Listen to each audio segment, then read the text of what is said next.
Bill તો આપતા નહીં, નકલી બિલ આપે ના, ઓરિજિનલ તો બિલ તો આપણને આપતા નહીં. આધાર કાર્ડ થી ખાતર નહીં તો આધાર કાર્ડ માં પ્રિન્ટ તો નીકળે ને, તે પ્રિન્ટ નહીં આપે, એ લખીને આપે.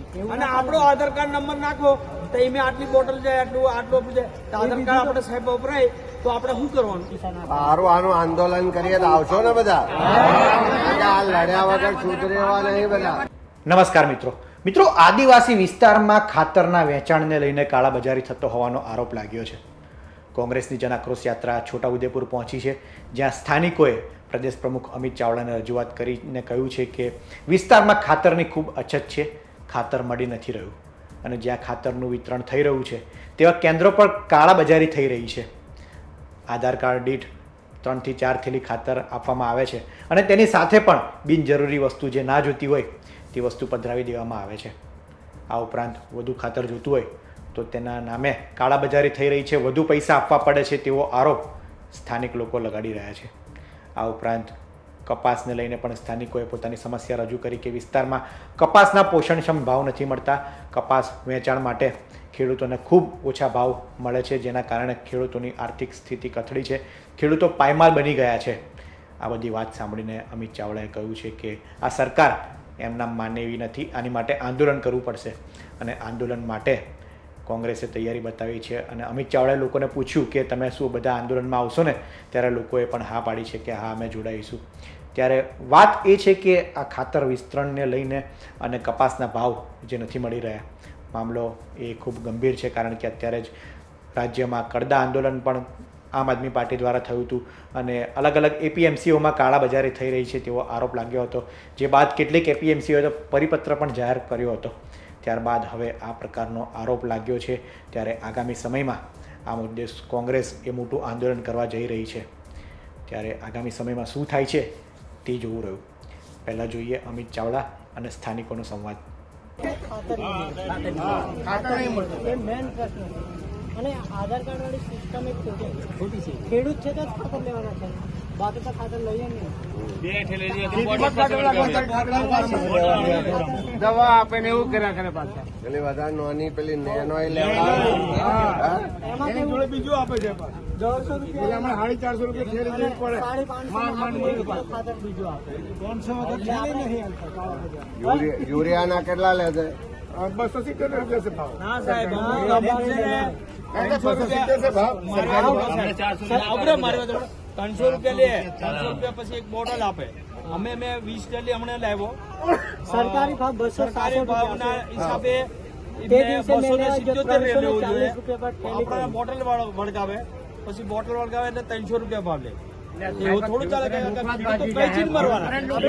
ખેડૂત છે તો ખાતર લેવાનું છે. એમાં આધાર કાર્ડ વાળી સિસ્ટમ ખોટી છે. અને આધાર કાર્ડ પર પણ આ 3 કે 4 ઠેલી આપે, 4 થેલી આપે, અને એમાં આપણે એને કાળો બજાર લેવા પડે. 750 નું એક પેકેટ લેવું પડે, 2.5 કિલોનું જેવું આવે ખાતર નામ.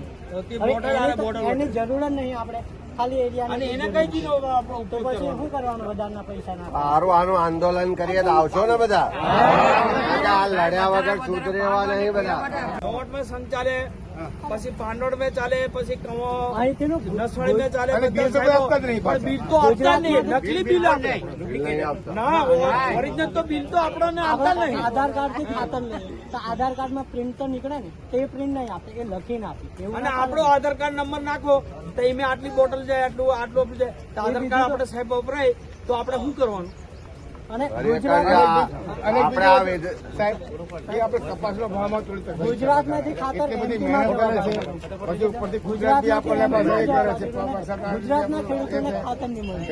આમાં સાહેબ કેવું છે, કપાસનો ભાવ અત્યારે અમે ખેડૂત છે એટલે એક મજૂર આવે એટલે 12 રૂપિયા 13 રૂપિયા લે કિલો, અને આપણે અમે સાહેબ મળતા નહીં પૈસા. શું કરવાનું? વટો કાપે, જે વટો કપાય એ અમારે બંધ થયો. કેટલો કાપે છે વટો? એ 1000% જેવો કાપે. 100%. બધામાં કાપી લે. બધા પૈસા જેવા પૈસા વધારે, જેવો વધારે. અને ભેજવાળો કપાસ છે, જ્યાં હરાજી જોઈને કપાસ ખરીદી કરે છે, પછી કઈ જે કાંટો પર કાંટો બી મારે ઉપલબ્ધ વિરોધ નથી કરતા. કેટલા વિરોધ કરે કોઈ સમાનતા નહીં. અમે આ વખતે ખેડૂતોની સહયોગ આવેદનપત્ર મને એની કોપી મોકલો. આપણે અમે એની કોપી મોકલો આવેદનની. આપણા કડદાવાળું બંધ થાય એનું આંદોલન કરીએ છીએ એટલે કરાવડાવીએ છીએ. આખા ગુજરાતમાં બંધ કરાવવાનું છે. આ ભાજપની જ બધી એપીએમસીઓ છે ને બધી જગ્યાએ લૂંટે છે. એટલે વચ્ચેનો સાહેબ ખેડૂત જ જાહે તમારે છે. અને અમે કેવું છે સાહેબ, એમનો વજન ખોટો ખરો ને એમે તો 20 થી 25 કિલો તો ખેડૂતને માર પાડે જ. ઓછો જ પડે. તમે આજે તોલી લીજીએ ને અમે ખેડૂતો અને એમને કોટે જઈએ એટલે 20 કિલો કે 25 કિલો ઘટ જ પડે. ઉત્તર ગુજરાતથી શરૂ થયેલી કોંગ્રેસની જન આક્રોશ યાત્રા અત્યારે મધ્ય ગુજરાતમાં પસાર થઈ રહી છે. પહેલા તબક્કામાં જન આક્રોશ યાત્રાને લોકોનું સમર્થન મળ્યું હતું. કોંગ્રેસ નેતા જિગ્નેશ મેવાણીએ ઉઠાવેલા મુદ્દા એ આખા રાજ્યભરમાં એ મુદ્દો ચર્ચાનું કેન્દ્ર બન્યું હતું. ત્યારબાદ હવે બીજા તબક્કામાં આ યાત્રા આદિવાસી વિસ્તારમાં પસાર થવાની છે. ત્યારે આગામી સમયમાં કોંગ્રેસને કેવું જન સમર્થન મળે છે તે જોવું રહ્યું. આ વિડીયો અંગે આપનું શું માનવું છે તેમને કોમેન્ટમાં જરૂર જણાવશો. આ રિપોર્ટમાં હાલ આટલું જ. ધન્યવાદ.